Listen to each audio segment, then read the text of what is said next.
저는 2019년 12월에 기호기촌에서 영광으로 이제 전입 온 교육분과 부분과장 장문석이라고 합니다. 저는 이제 싱크탱크 위원님들하고 영광군의 사회적 문제에 대해 이제 여러 좀 깊은 내용을 좀 토의를 했었는데, 저희 교육분과에서는 이제 찾아가는 청년 희망버스를 정책 의제로 선정하였습니다. 발표하겠습니다. 발표드릴 순서는 정책 의제 배경으로부터 맺은 말 순으로 발표하겠습니다. 정책 의제 배경입니다. 현재 영광군 11개 읍면을 기준으로 법적 기준에 따른 쇠퇴 진단을 봤을 때 인구 감소가 눈에 띄게 줄고 있습니다. 물론 전국 출산율 최다 인구 유입 정책을 여느 시군보다 잘하고 있는 것도 알고 있습니다. 그러나 인구 감소와 특히 시골로 갈수록 고령화가 심각하고 청년들이 보이지 않고 있습니다.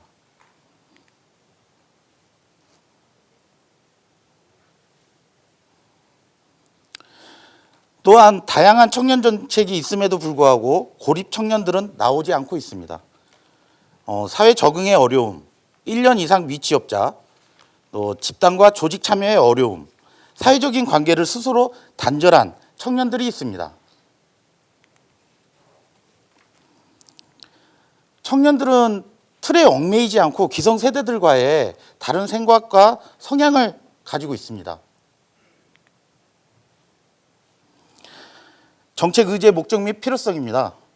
지역의 고령화와 인구 감소를 해결하고 청년들의 다양한 정책 홍보를 통해 고립 청년들을 이끌고 바쁘거나 소외 지역에 살고 있어 생활문화 지원을 못 받는 세대, 청년이 이끌어간다는 생각으로 청년들이 직접 주도하는 프로그램을 생각한 결과 찾아가는 청년 희망버스를 만들고자 합니다. 실현 가능성 타지역 사례입니다. 타지역에서도 찾아가는 청년 희망버스를 운영하는 지자체들이 있었습니다. 목적은 다르지만 직접 찾아가서 상담이나 기업 채용 등을 하고 소통하는 프로그램과 기업과의 협업을 통해 찾아가서 청년들의 목소리를 경청하고 있었습니다. 비즈니스 모델입니다. 영광군에 찾아가는 청년 희망버스의 비전은 찾아가는 청년 희망버스를 기반으로 다양한 청년 프로그램을 활성화하는 것입니다. 소설 미션으로 일자리 창출 및 인구 유입을 증가시키는 것이며, 찾아가는 청년 희망버스로 세대 간의 다양한 혜택 및 맞춤형 지원으로 솔루션을 찾겠습니다. 청년 싱크탱크 위원들이 주축이 된 찾아가는 청년버스로 주요 서비스는 초중고 토요학교로 세대에 맞는 프로그램과 청년 지원, 고치는 마을버스를 운영하고, 이에 고객은 귀농어 청년, 지역 내 직장인, 고령자, 자녀를 둔 청년 부모, 귀농어 귀촌 희망자 및 학생들이 되겠습니다. 네트워크는 영광군 일자리 정책실 예하 2개의 센터와 지역별 청년회 및 읍면 사무소가 되겠으며, 기존에 구축되어 있는 온라인을 적극 활용하면서 오프라인도 추진하겠습니다. 이에 사회 서비스는 청년, 고령자 및 어린이 등이 서비스를 받고, 청년 싱크탱크 위원들은 재능 기부를 통해 마일리지 적립 등의 혜택을 받겠습니다. 일정 및 재무 계획입니다. 추진 일정으로 각 읍면별 행사 등을 고려 편성해 봤습니다. 이는 영광군 내의 세대뿐만이 아니라 영광에 관광객으로 오시는 분들도 영광군의 정책과 상담 등을 통해 인구 유입을 할 수 있는 기회로 판단하였습니다.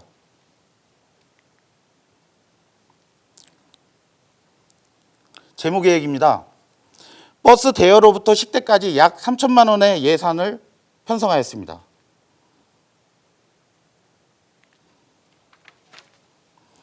파급 및 기대 효과입니다.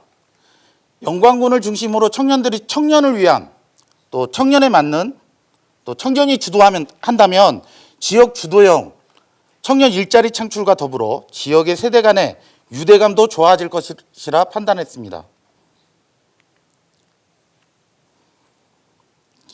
또한 청년 싱크탱크 위원들마다 가지고 있는 재능 또한 다양해서 여러 지원을 할 수가 있고 이네들의 자부심과 긍지, 개인의 역량을 키울 수 있을 것이라 판단했습니다. 맺은 말입니다. 청년이 성장하는 영광, 청년이 좋아하는 일자리가 많은 영광, 미래의 영광임을 저는 믿습니다. 경청해 주셔서 감사합니다.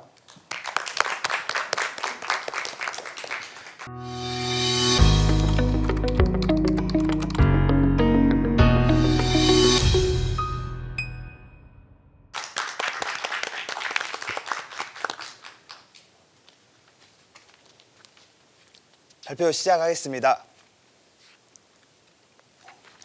영광 토박이 청년 서찬울입니다. 영광군 청년 정책 제안서, 영광에서 기술 익혀, 영광에서 취업하자. 다음으로 넘겨주십시오.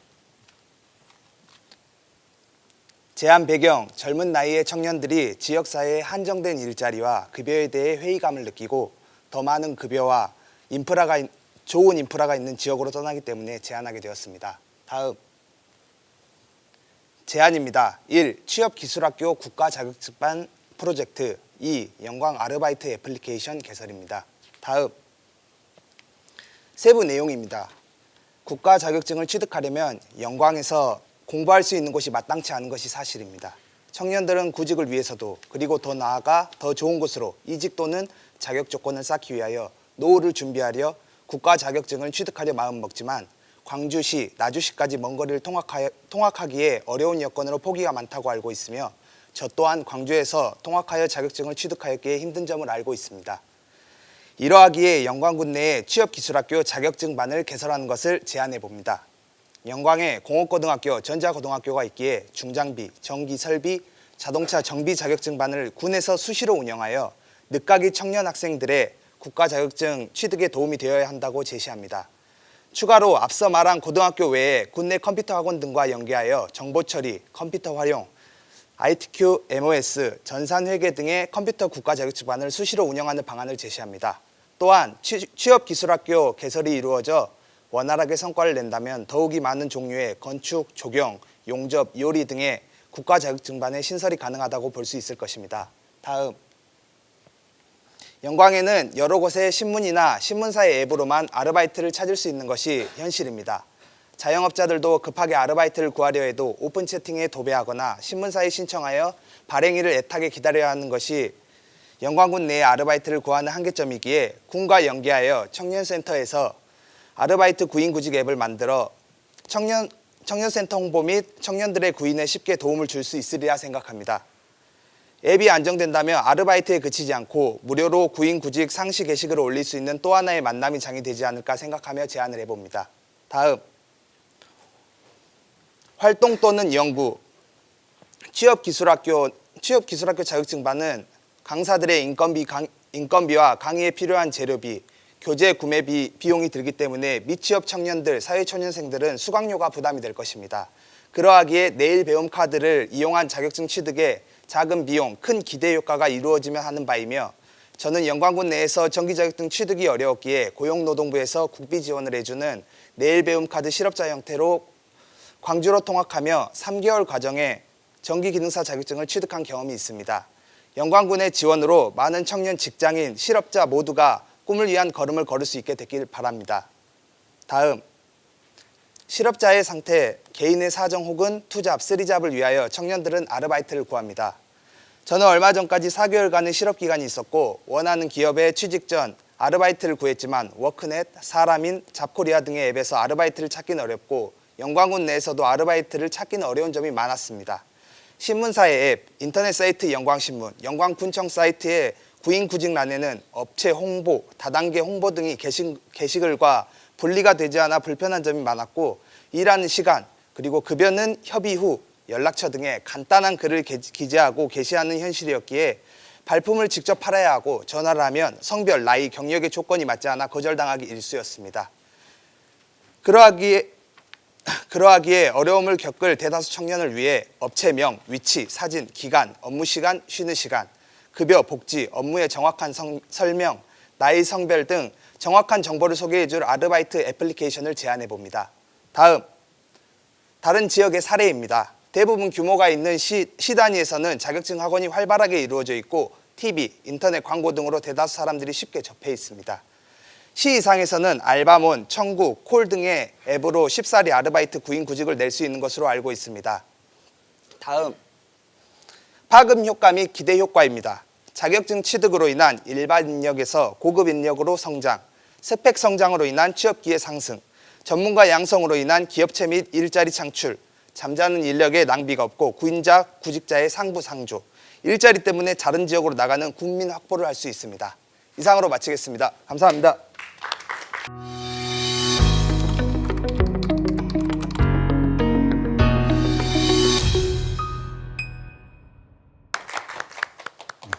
안녕하십니까. 발표 시작하겠습니다. 저희 문화분과 청년 싱크탱크 문화분과에서 정책 제안으로 가지고 온 의제는 청청 프로젝트입니다. 청소년 청년의 그 약자인데 오늘 그거에 맞춰서 청청으로 조금 입고 와봤는데 어떻게 생각하실지 모르겠습니다. 그래서 목차로 좀 넘어가 보도록 하겠습니다. 청청 프로젝트란 어떤 것인지, 그리고 왜 청청 프로젝트인지, 그리고 진행 과정과 타지역 우수 사례, 그리고 계획 및 예산과 기대 효과에 대해서 말씀드리겠습니다. 넘어가기 전에 제 생각일 수도 있는데 인구 유실 위험 속에 대응 방안은 단 하나, 투게더 위켄, 함께 합시다라고 생각합니다. 그래서 청청 프로젝트란 청소년, 청년들이 멘토 멘티 문화를 교류를 위해 이렇게 형성하는 프로젝트를 생각해 보았는데요. 다양한 예술 그리고 문화 생활의 교류, 청년과 청소년 간의 네트워크 강화, 그리고 지속 가능한 정책 제안이 가능할 것이라고 생각됩니다. 근데 어째서 청청 프로젝트일까요? 저희 영광군 인구 통계에 의하면 2013년 5만 6천 정도 기록했던 걸로 하는데 이게 2021년 들어서면서 5만 2천까지 떨어지고 있습니다. 그런데 인구 늘리기라는 그런 프로젝트 안에서 외부 인원을 끌어오는 것도 물론 중요하지만 내부의 유실을 막는 것, 그것 또한 매우 중요한 역할이라고 생각하거든요. 그래서 이런 청년 그리고 청소년 간의 멘토 멘티 문화가 형성된다면 청소년들은 청년을 보면서 영광 정착에 대한 비전을 볼 수 있을 거라고 생각합니다. 그래서 비즈니스 모델로 조금 더 자세하게 다뤄보겠습니다. 청년 싱크탱크 문화분과가 중점이 되어 청소년 멘티단과 청년 멘토단으로 구성되게 됩니다. 그래서 문화분과에 되게 역량이 다양한 분들이 많으신데 그 분들께서 이제 청소년 멘티단을 역량 강화하게 됩니다. 청소년 멘티단 같은 경우는 청년과 청소년 간의 네트워크가 강화되면서 그 영광 정착에 대한 비전을 확인하게 됩니다. 그리고 기관이나 영광군 그리고 청소년 청년 센터들은 상생의 우수 사례 그리고 성인 이후에 타 지역으로 청소년들이 유출되는 그런 인구 유실을 막을 수 있다고 생각합니다. 그래서 조금 더 자세하게 프로젝트별로 봐볼게요. 저희가 내년에 기획하고 있는 프로젝트 이름은 첫 번째로는 청청 피카소입니다. 문화분과의 세라믹 그리고 예술 활동을 하시는 분들이 역량을 활용해서 청소년들에게 문화 증진 활동을 기획하게 됩니다. 그럼 그 청소년들이 만든 작품들이 탄생하게 되는데 그 작품들을 통해서 피카소 전시회를 열게 되면 청소년들의 가장 큰 장점은 제가 만약 작품을 만들어서 박물관에 걸 테니까 엄마 아빠 와주세요 라고 하면 다 큰아들에게 따라오긴 쉽진 않거든요. 근데 청소년들은 따라오게 돼 있습니다. 부모님들이. 그렇게 된다면 이게 또 다른 교류의 장 그리고 또 다른 비즈니스의 출발점이 될 수 있다는 점입니다. 두 번째는 청청 콜럼버스입니다. 영광의 모빌리티 축제 또 상사화 축제 등 다양한 전국 단위에서 손꼽힐 만한 축제들도 있고요. 또 영광의 관광 자원들이 굉장히 풍부한데 이러한 점들을 리포터 활동을 청년과 청소년이 멘토 멘티로 활동하게 된다면 다양한 그 관광 증진 그리고 청년과 청소년 간의 네트워크 형성에 도움이 될 것이라 생각합니다. 그리고 하나 더, 이게 결국에 꽂힌 결과 보고 그리고 결과물인데, 그 결과물에 대해서도 유튜브가 결국에 나오게 되니까 이런 역량들을 활용해서 자료도 만들 수 있고, 또 청년과 청소년 간의 교류의 장들을 지속적으로 이어갈 수 있습니다. 그래서 타 지역 우수 사례 같은 경우는 인천인데, 전 여기서 두 가지만 딱 강조하고 넘어가겠습니다. 인천 청년 청소년 멘토단은 3기째 운영되고 있습니다. 3기라 하면 1기, 2기 그 2년간의 그 연차를 겪고 나서 어느 정도 괜찮은 프로젝트다라는 게 입증되면서 3기로 넘어왔다고 생각하거든요. 그런 점에 있어서 청년 청소년 멘토 멘티단 문화는 아주 좋은 케이스라고 생각합니다. 그리고 또 하나는 활동 참여 시 VMS 봉사 활동 그리고 우수 단원 시상 등의 이런 혜택들을 쥐어주게 됩니다. 그래서 영광군도 이렇게 어떤 프로젝트 참여 우수자에게 시상을 할 수 있다면 더더욱 좋은 프로젝트가 될 거라고 생각합니다. 그래서 연중계획 같은 경우는 조금 간단하게 말씀드리겠습니다. 문화분과 인원을 조금 더 추가 확보하고, 그리고 청년 청청 프로젝트를 시행하게 됩니다. 그래서 연말이 다가올수록 두 갈래로 나뉘게 되겠죠. 피카소, 앞서 말씀드린 피카소 팀, 그리고 영상 그리고 관광 리포터 활동을 하는 팀, 이렇게 팀들의 연중 일정입니다. 계획 및 예산인데, 이 부분은 조금 강점을 말씀드리면 저희는 인원들이 파견이 되기 때문에 이 부분을 횟수를 줄인다든가 늘려서 예산의 그 유동성을 확보할 수 있다는 점이 강점이라고 생각합니다. 마지막으로 기대 효과에 대해서 말씀드리겠습니다. 결국에 영광군 문화예술 그 활성화에 기여할 수 있다는 점, 그리고 청소년, 청년의 영광 정착에 대한 비전을 제시할 수 있다. 그리고 이러한 네트워크 강화로 인해서 센터와 지자체들의 다양한 활동들을 지속적으로 영위할 수 있다는 점입니다. 네, 이상으로 발표 마치도록 하겠습니다.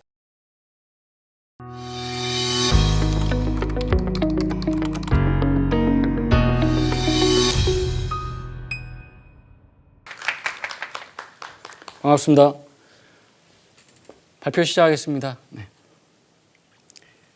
영광청년 싱크탱크 일자리 문과에서는 정책 의제를 준비하면서 어떻게 하면 예산은 따로 안 들이고 새로운 정책을 연구할까 논의해 봤습니다. 그래서 지금 발표한 것은 특별하게 큰 예산 들어가지 않는다는 말씀 먼저 드리고요.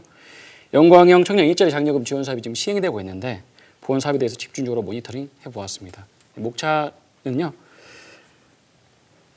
정책 제안 배경과 목적, 세부 내용, 그리고 기대 효과인데요. 크게 세 가지 정책 제안을 저희가 논의해 봤습니다. 준비한 물량을 모니터링하면서 상당히 많은데 발표 시간에 다 못 맞출 수 있을 것 같아서 빠르게 넘어갈 수 있는 점 양해 부탁드리겠습니다. 다음입니다. 영광형 청년 일자리 지원 사업이 현재 시행되고 있고 지금 청년들이 많이 모집하고 있는데 지금까지도 100명 중에 약 50명이 청년들이 지원되어 있습니다. 다음 배경입니다. 넘어가고 정책 제안 목적으로 말씀드리겠습니다. 현재 포스트 코로나 선제 대응으로 일자리가 영광군에 시행되고 있는데 현재 사업 미달로 인해서 청년들에 대한 그런 제안들이 못 미치고 있어요. 그래서 기업 참여를 더 어떻게 하면 확대시킬 수 있을까라는 논의를 해보았고 제도 개선에 대해서 목적을 두고 시작하였습니다. 첫 번째 정책 제안 세부 내용으로 넘어가겠습니다. 첫 번째 정책 제안 세부 내용으로는 사업 대상자 기준을 완화할 수 있는 방안이 어떻게 되는가를 생각해 보았습니다. 지금은 청년 다음 화면으로 넘겨주시면 되겠습니다.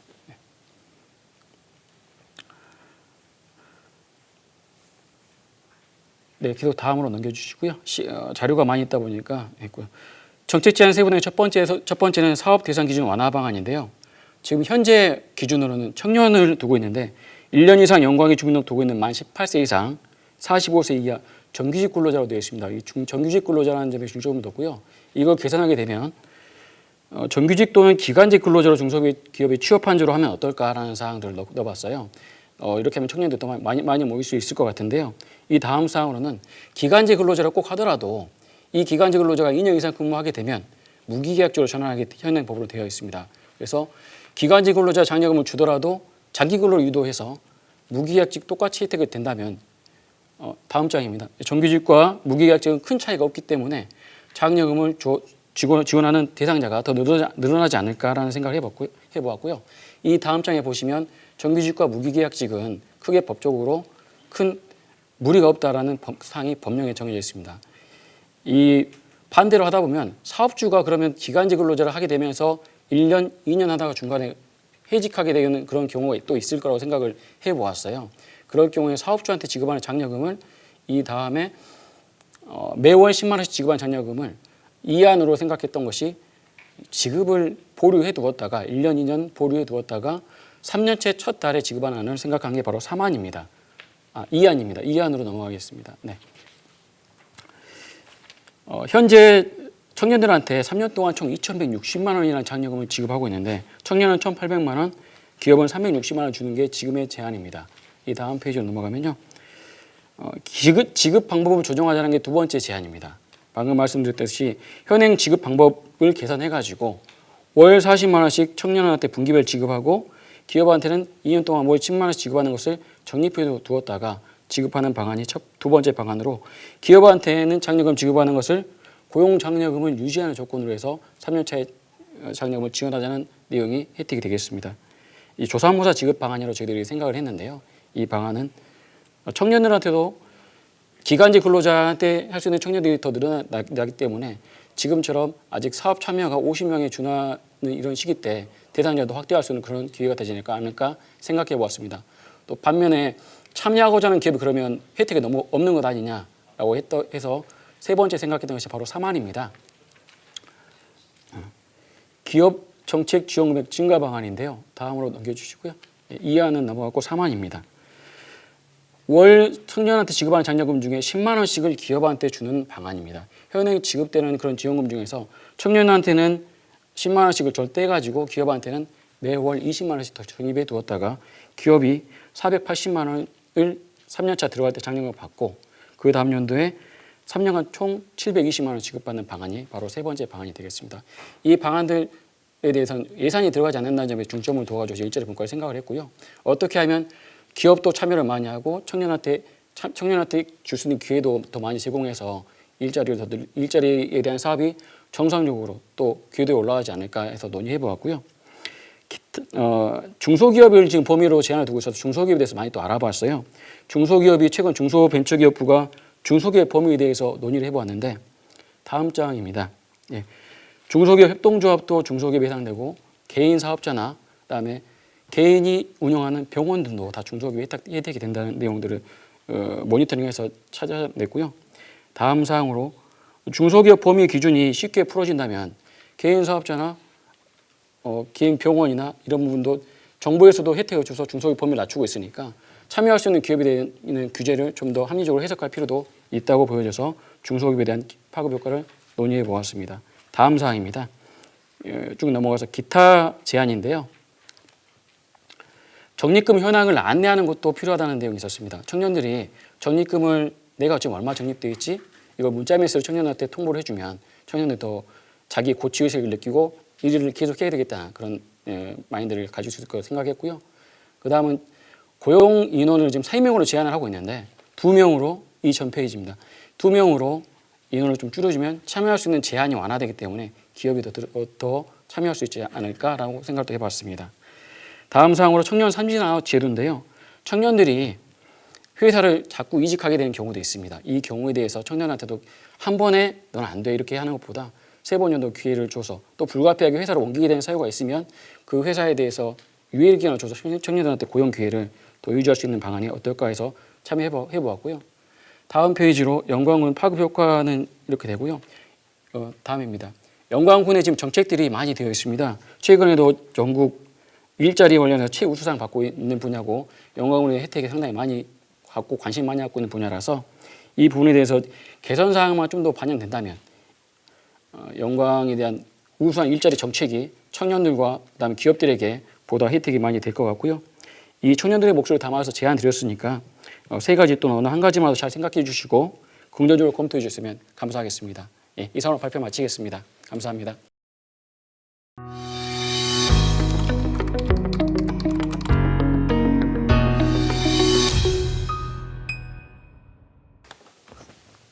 안녕하십니까.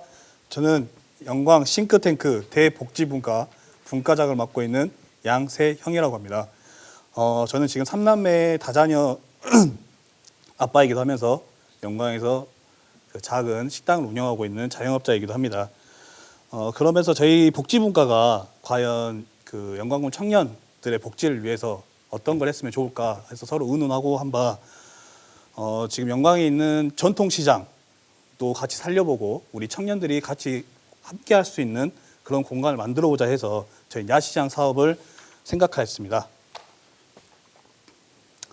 그리고 저희 그 줌으로 참여하는 그 참가자분들을 위해서 작게나마 이벤트를 하려고 하는데 PPT에 번호가 있습니다. 숨어있는 번호가 있는데 이 번호가 총 몇 명이 나오는지 맞춰주시면 저에게 문자를 주시면 저희가 작은 답례를 하도록 하겠습니다. 발표 이어나가도록 하겠습니다.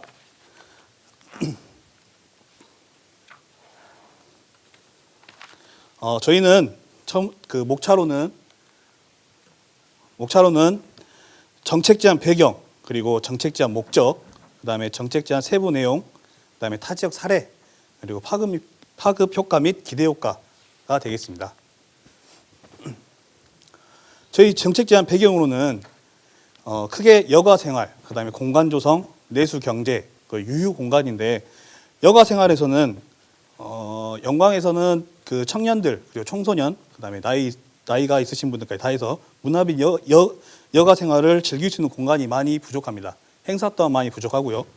그 공간 조성으로는 지금 주말 통해서 그 외부 관광객이 영광으로 많이 유입되고 있는 걸로 알고 있습니다. 그러나 특정 관광지에만 그 인원들이 유입이 되고 영광읍 자체로 읍 내로 인원들이 들어오진 않습니다.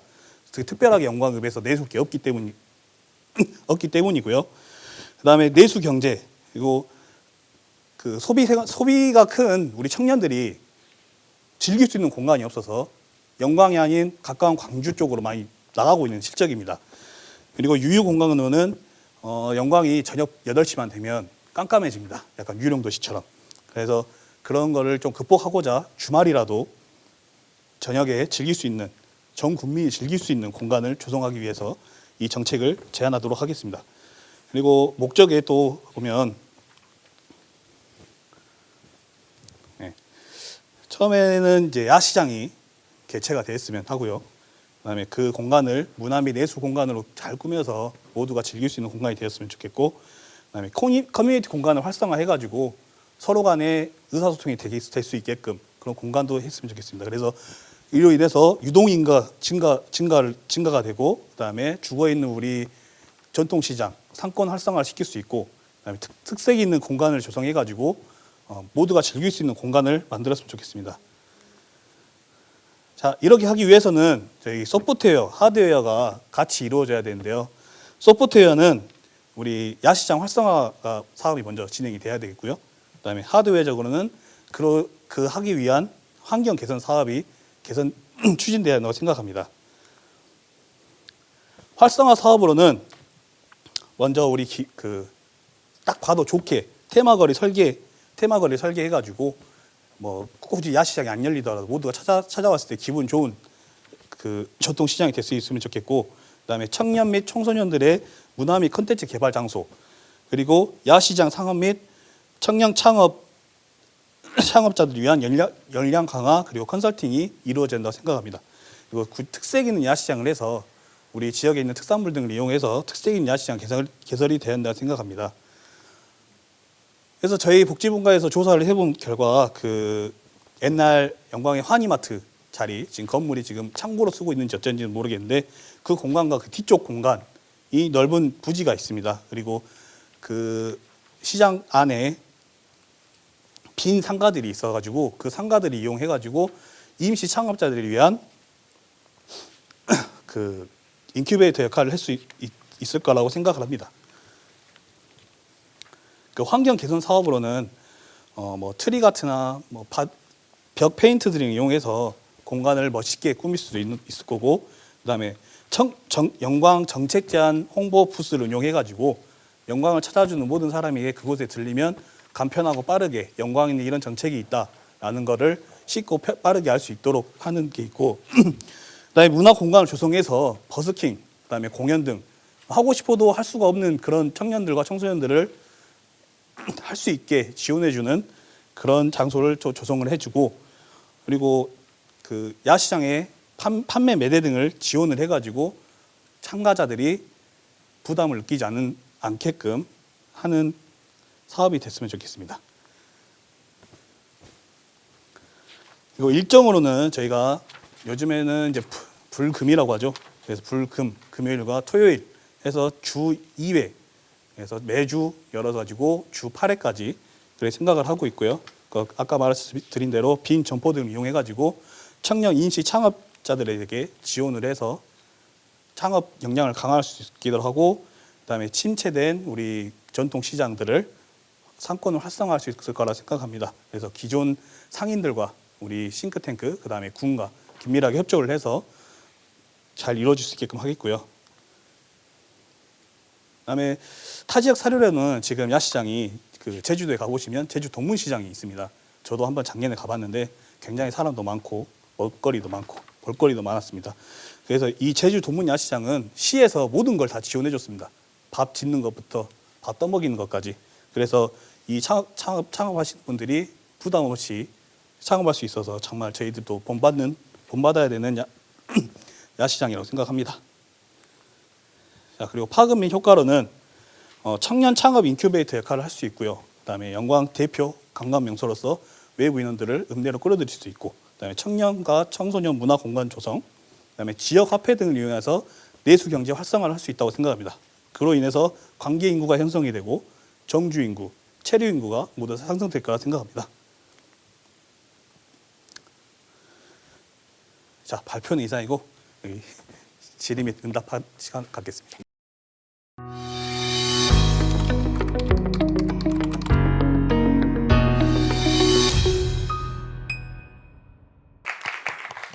네, 안녕하세요. 저 발표자 이소영입니다. 저는 오늘 청년 마음건강 지원 사업에 대한 정책을 제안하려고 하는데요. 그런 정책을 제안하게 된 배경은 청년들이 코로나로 인해서 취업난, 생활고, 사회적 고립이라는 3중 고통을 겪는 세대다라고 해서 3고 세대라는 신조어가 생길 만큼 청년들이 겪는 고통이 매우 심각한 것으로 나타났습니다. 그래서 실제로 청년들이 정신건강에 미친 영향을 살펴본 보고서를 보면 4명 중 1명 이상이 코로나19 이후에 자살 생각을 한 번이라도 했냐라는 질문에 그렇다라고 응답을 하였으며 이것이 2년 전보다 무려 10배가 높은 수치라고 합니다. 또 우울증 척도 검사 결과도 작년에 비해서 4점 상승돼서 이 연구를 진행한 남재욱 연구위원장은 이 결과가 청년층의 우울과 자살 생각이 매우 심각한 수준이다. 청년층의 정신건강에 적신호가 켜졌다. 그래서 우리는 이 코로나19가 지속되는 향후 2년간은 청년들의 정신건강을 지원하기 위한 대책이 매우 시급하다라고 강조하였습니다. 그래서 저도 이 부분에 많이 동감을 하였고, 물론 생활고와 어떤 취업난을 겪는 청년들을 위해서 일자리를 창출하고 또 뭐 경제적으로 지원하는 것도 중요하지만 이 청년들의 정신건강을 돕기 위한 다양한 상담 서비스를 제공하는 것도 매우 중요한 일이라는 생각에 이런 정책을 제안하게 되었습니다.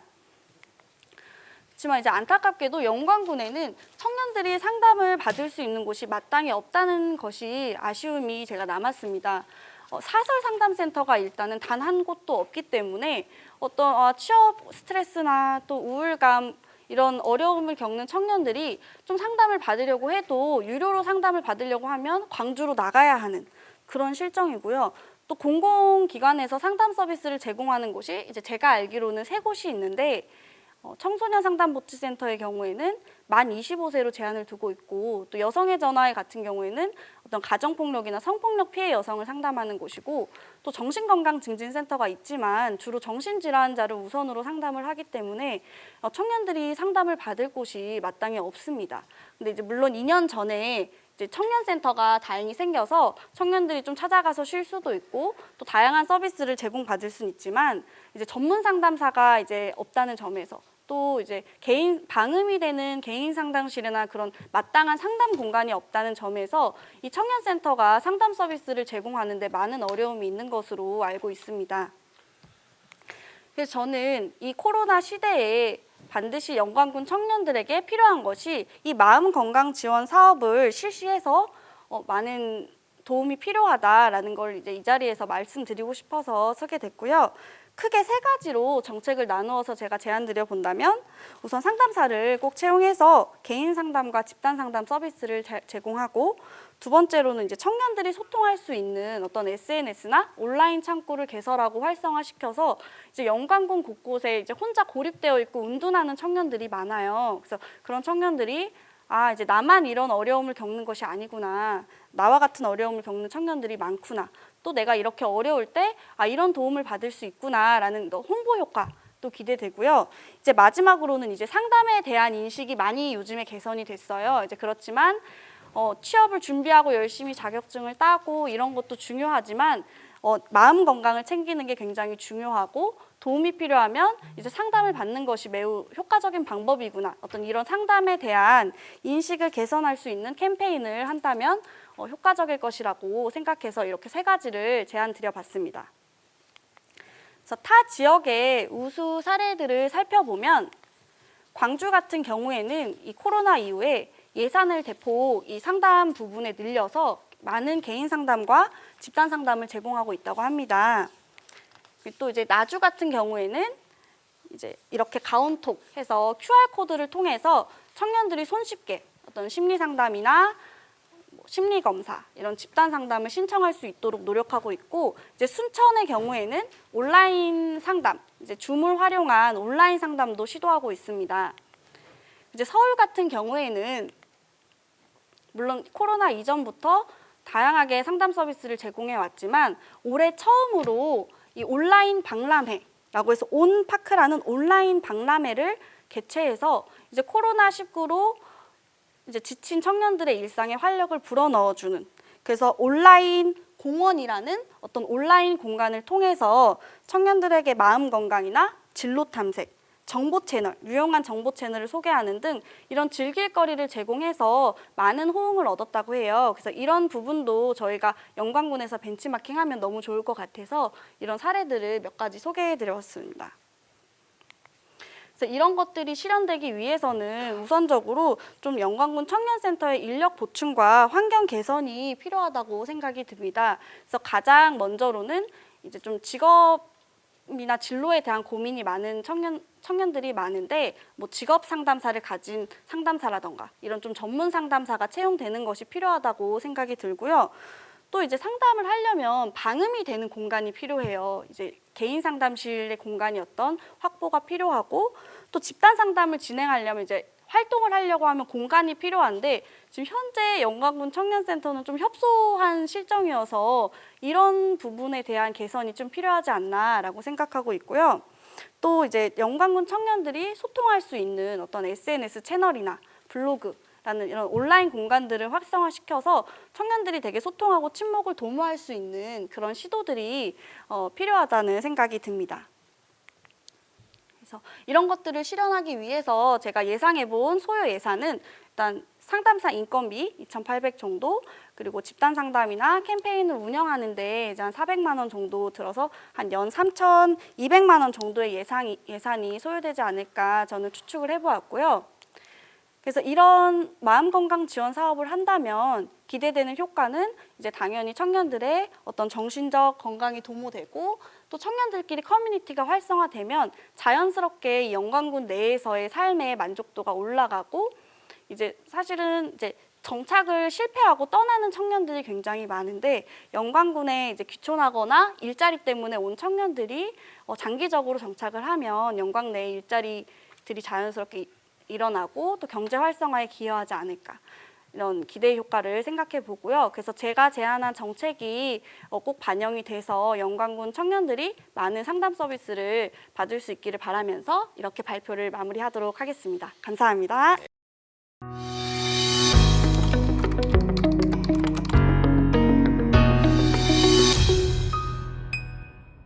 어떤 기사를 보니 저희 단체를 말씀해 주신 것처럼 영광의 혜성처럼 나타난 7빛깔이라고 표현을 해주셨어요. 네, 너무 감사하고 영광군에서 중요한 역할을 할 수 있다는 것이 정말로 기쁩니다. 또한 저희가 꿈꾸는 정책을 이렇게 여러분들 앞에서 발표할 수 있다는 것이 너무나도 감사드립니다. 저희 선행공동체 7빛깔은 가업승계 청년과 창직 창업 청년, 귀농 귀촌 청년 등 도시에서 지내다가 지금 고향인 영광 땅으로 돌아오게 된 청년들이 모여있는 단체인데요. 네, 잠시만요. 네, 행안부에서 주최하는 2021년 청년 공동체 활성화 사업 공모에 선정되어서 저희가 실험실을 하나 개발했습니다. 그 안에서 지금 진행하고 있는 실험 내용으로 영광군 청년정책 공모전에 참여하게 되었습니다. 오늘 준비한 PT 순서는요. 먼저 정책 제안명, 현황 및 문제점, 제안 배경, 제안 세부 내용, 타지역 사례 공유, 그리고 기대 효과 순으로 준비되어 있습니다. 7빛깔에서는 2022년 영광형 청년활동 포인트제 정책안을 제안하고자 합니다. 청년이 필요한 정책을 직접 제안하여서 영광 내에서 활발히 활동을 하였을 때 포인트를 제공해주고 어느 정도 포인트가 모이면 지역사회에서 사용할 수 있는 영광사랑 카드에 충전해주는 방식의 프로젝트입니다. 이제 현황 및 문제점을 한번 보시겠는데요. 청년들이 다시 고향에 돌아와서 가장 힘들어하는 부분이 무엇일까요? 7빛깔은 돌아온 청년들에게 물어봤습니다. 바로 지역 속에 뿌리 내리기가 정말 힘든다는 점이었습니다. 지역 속에 수용되고 관계를 맺는 것이 너무나도 중요하지만 기회가 부족하고 소통의 창이 닫히고 혼자 고립되어 외롭다는 것이 가장 큰 어려움이었습니다. 이로 보아 돌아온 청년들에게 가장 필요한 것은 지역 안의 네트워크를 형성할 수 있도록 도와주고 자발적으로 함께 참여하는 공간과 기회를 마련해 주는 것이 가장 시급함을 느꼈습니다. 서로가 가진 긍정적인 자원들을 나누어 쓰고 억지로 소통을 시키는 것이 아니라 자연스럽게 지역 속에서 자신의 역할과 가치를 찾아갈 수 있는 그 무엇이 필요했습니다. 더불어 만들어진 곳에 손님처럼 자리하는 것이 아니라 내가 주인이 되어서 할 수 있도록 하려면 청년이 직접 정책을 제안하는 시스템이 필요하다는 것을 느꼈습니다. 그래서 그 청년이 정책을 제안하기 위해서는 영광이 어떤 곳인지, 주변이 어떤지, 그리고 나 자신이 어떤지에 대해서 다시 한번 살펴볼 수 있을 것이라는 기대를 담아보았습니다. 제안 배경에 대해서 소개해드리겠습니다.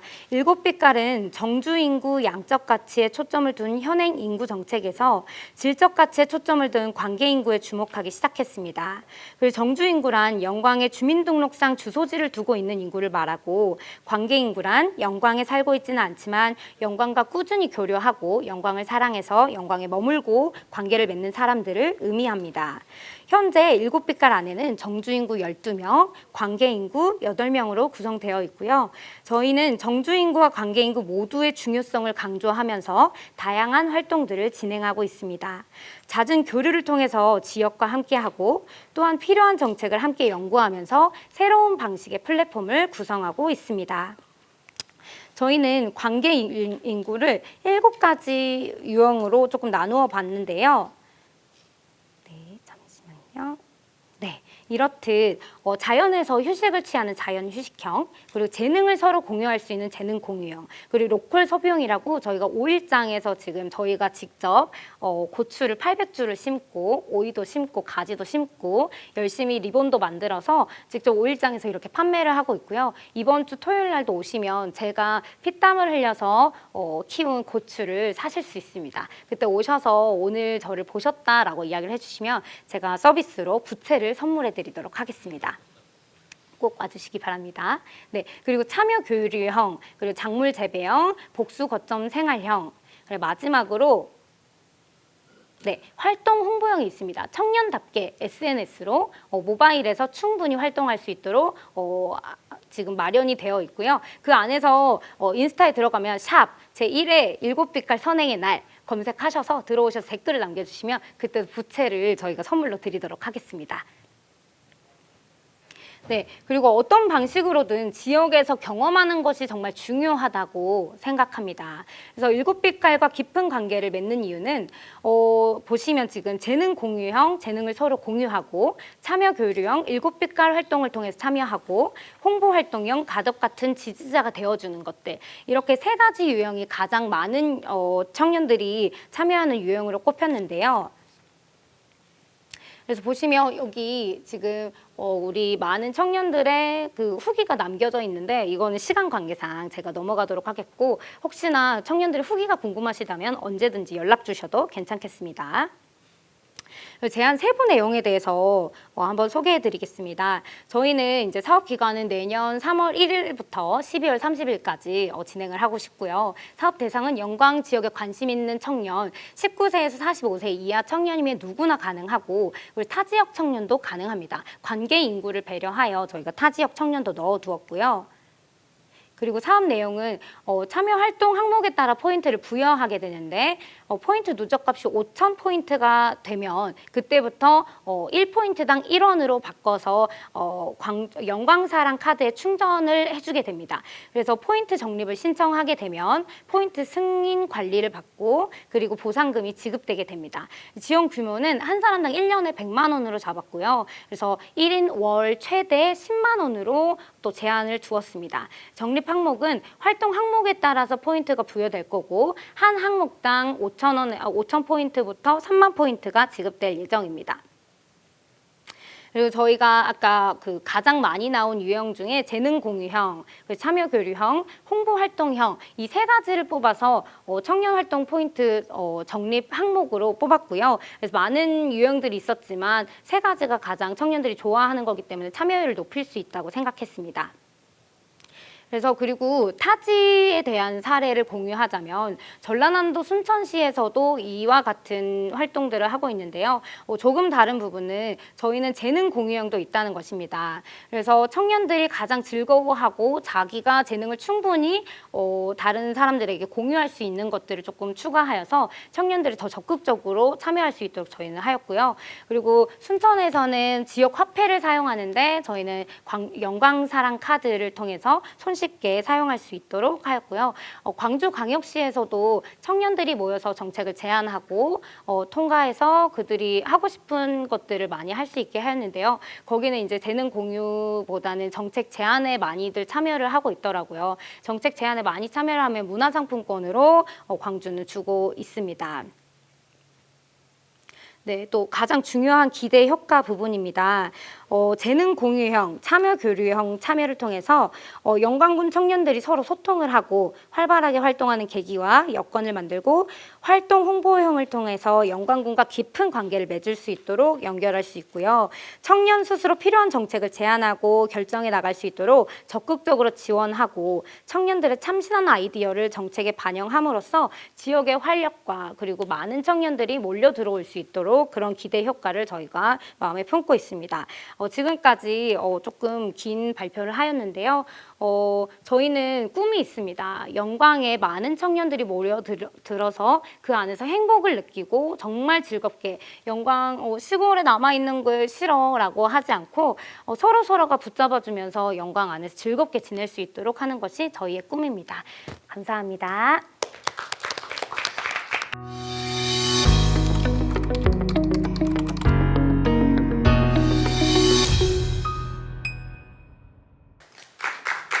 안녕하십니까. 동아리 순농 발표자 김형재입니다. 저희는 청년농부로 구성된 동아리로 이번 프로젝트를 통해서 순환농법에 대해서 연구해 보았고 이를 통해 농업에서 발생하는 비용을 절감시키고 더 나아가서 환경 문제를 아우를 수 있는 그런 정책들을 한번 고민해 봤습니다. 최근 농업 분야에서 지금 보리대를 소각하는 문제가 굉장히 이슈가 되고 있는데요. 많은 농가에서는 지금 모를 심는 시기를 맞추기 위해서 논에서 보리대를 많이 소각하고 있습니다. 그리고 조사료 사업단의 입장에서는 수요가 많지 않은 보리대를 묶는 것은 조금 꺼려지고 있는 그런 상황인데 이로 인해서 많은 보리대가 지금 태워지고 있고 이로 인해 소각 시 발생하는 연기나 미세먼지 때문에 이 안전사고나 그리고 각종 그 지역 주민들의 민원이 발생하고 있습니다. 그리고 축산 분야를 따지고 보면은 최근 정부의 그런 환경 규제가 강화되면서 퇴비 부숙도 검사가 의무화가 됐습니다. 그래서 분기별로 퇴비 부숙을 검사를 해야 되는데 만약에 이 부숙도 수치에 미달되면은 이 농가들은 퇴비를 밖으로 반출시킬 수가 없습니다. 그래서 이 서로 다른 농업 분야에서 발생하는 부산물을 가지고 서로 어떻게 보완할 수 있는지 그런 것들을 순환 농업을 통해서 한번 저희는 풀어보도록 하겠습니다. 저희가 제안하는 내용들은 총 3가지인데요. 보리대의 사용처를 확보하는 것, 그리고 두 번째는 순환농업 시범단지를 조성하는 것, 그리고 마지막으로 농업 부산물 창고를 건설하는 것입니다. 좀 더 자세히 설명을 드려보면 조사료 사업단의 입장에서 힘들게 작업한 이 보리대가 판매가 되지 않는다면 고스란히 재고로 떠안게 되고 그만큼 자금이 묶이게 되는 것입니다. 하지만 보리대의 사용처를 확보하게 되면 논에서 소각되고 있는 보리대를 최대한 줄일 수가 있을 것인데 저희는 그 사용처를 일단 배합사료 원료로 생각을 해봤습니다. 실제로 현재 경기도 쪽에 많은 농가들이 한우 번식구에 한해서 이 보리대를 먹이고 있는데요. 이 표는 지금 보리집과 밭 볏집에서 나오는 이 성분을 검사한 표입니다. 보시다시피 칼슘을 제외한 나머지 성분들은 크게 다를 것이 없는데요. 현재 한우 농가 같은 경우는 보리집보다는 볏집을 굉장히 선호하고 있습니다. 그 이유는 소들의 기호성이 굉장히 좋아지기 때문에 보리집은 사용하지 않고 볏집을 많이 먹이고 있는데 이런 단점들은 배합기를 사용해서 소들에게 먹임으로써 보완할 수가 있습니다. 실제로 저희는 현재 젖소를 사육하고 있고 작년 한 해 동안 육성우에게 이 보리대를 급여함으로써 총 3가지 정도의 이점을 챙길 수 있었는데요. 일단 첫 번째는 소들의 섭취량을 늘릴 수가 있고 그리고 두 번째는 사료 비용을 절감할 수가 있습니다. 대략 한 달에 100만 원 정도의 비용을 절감할 수가 있었는데 그 외에도 소들의 번식 상태까지 좋아지는 것을 확인할 수가 있었습니다. 물론 이 데이터는 굉장히 주관적이고 저희 한 농가에서 나온 데이터이기 때문에 이게 신뢰성이 좀 떨어지지만 충분히 배합 사료로 연구를 할 가치가 있는 부분이라고 생각합니다. 그리고 두 번째 사용처는 축사의 깔집으로 사용하는 것입니다. 저희는 연구 기간 동안 저희 축사에서 구간을 분리해서 한쪽은 톱밥만 그리고 한쪽은 보리대와 톱밥을 같이 깔아줬을 때 그 비용을 한번 확인해 봤습니다. 이것은 단순히 비용만 계산한 것으로 톱밥을 전체적으로 깔아줬을 때 124만 8천 원이 들어갔고 그리고 톱밥과 보리대를 같이 깔아줄 경우 90만 4천 원 정도의 비용이 발생했습니다. 그래서 현재 34만 4천 원의 비용을 절감할 수가 있는데 사실 농가에서는 이 이상의 가치를 사실 확보할 수가 있었습니다. 그 이유는 톱밥보다 보리대를 같이 깔아준 경우가 훨씬 바닥의 상태가 오랫동안 뽀송뽀송하게 유지가 됐었고 그런 연구 결과는 저희는 추측하기로는 이 보리대의 형태에 따라서 이 이점을 가져가는 것 같습니다.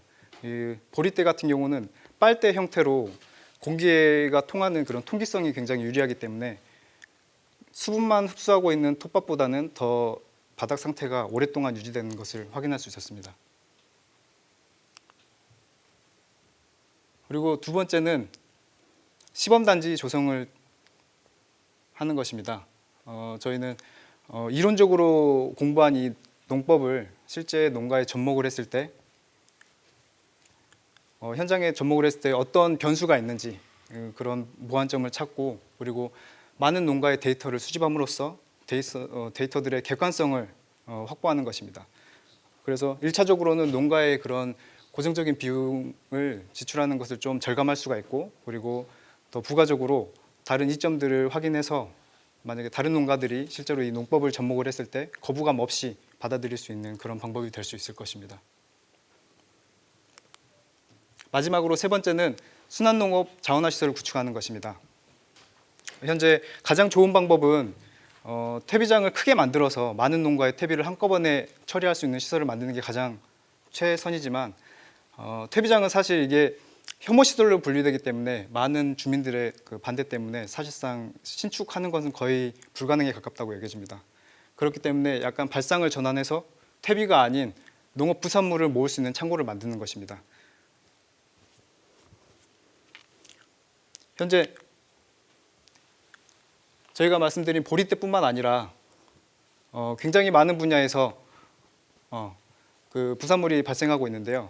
이뿐만 아니라 버섯 농가에서 나오는 버섯 배지나 그리고 제가 듣기로는 장성에서는 그 잔디를 재배한 농가가 굉장히 많다고 들었는데 거기서는 잔디를 깎고 나오는 부산물을 태우는 것 때문에 굉장히 환경적으로 이슈가 되고 있다고 알고 있습니다.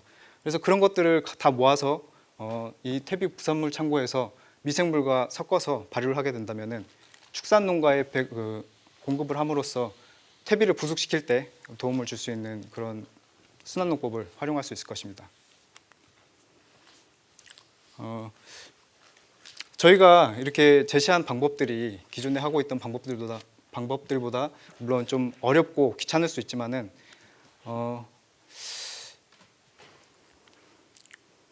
변화에 대비하는 사람들만이 도태되지 않고 적응할 수 있다고 발전할 수 있는 그런 기회가 될 수 있다고 저는 생각합니다. 그렇기 때문에 많은 사람들이 이런 환경 문제의 경각심을 깨닫고 이 군 환경이나 이런 것에 대해서 같이 고민하는 그런 시간이 됐으면 좋겠습니다. 감사합니다.